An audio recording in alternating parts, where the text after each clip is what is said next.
সবাইকে বিদ্যুৎ সাশ্রয়ী হওয়ার আহ্বান জানিয়েছেন প্রধানমন্ত্রী তারেক রহমান। মন্ত্রিসভার বৈঠকে আলোচনা হয়েছে সংসদের প্রথম অধিবেশন নিয়েও। পরে তথ্যমন্ত্রী জানিয়েছেন, ফ্যামিলি কার্ড, কৃষি কার্ডের মতো বিষয়গুলোর উল্লেখ থাকবে রাষ্ট্রপতির ভাষণে। এছাড়া 18 মার্চ নির্বাহী আদেশের ছুটি ঘোষণা করায় এবারের ঈদে সরকারি ছুটি মিলছে 7 দিনের। 21 মার্চকে ঈদ উল ফিতরের দিন ধরে ইতোমধ্যে নানা প্রস্তুতি গ্রহণ করেছে সরকার। শুরু হয়েছে রেল ও বাসের আগাম টিকিট বিক্রি। আর এই ঈদে 7 দিনের লম্বা ছুটির সিদ্ধান্ত নিয়েছে সরকার। 7 মার্চের শবে কদরের ছুটির সাথে পূর্ব ঘোষিত ছুটির পাশাপাশি 18 মার্চও ছুটির সিদ্ধান্ত হয়েছে। বৃহস্পতিবার সচিবালয়ে প্রধানমন্ত্রী তারেক রহমানের সভাপতিত্বে অনুষ্ঠিত মন্ত্রিসভার বৈঠকে এই সিদ্ধান্ত নেওয়া হয়।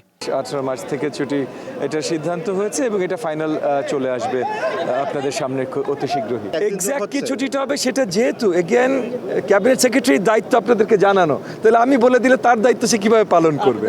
2 ঘন্টার মন্ত্রিসভার বৈঠকে ঈদ ছাড়াও গুরুত্ব পেয়েছে ত্রয়োদশ সংসদের প্রথম অধিবেশনের প্রস্তুতির বিষয়টিও। বৈঠক শেষে তথ্যমন্ত্রী জানান, কৃষি কার্ড, ফ্যামিলি কার্ডের মতো সরকারের নেয়া পদক্ষেপগুলো সংসদের প্রথম অধিবেশনে রাষ্ট্রপতির ভাষণে থাকবে।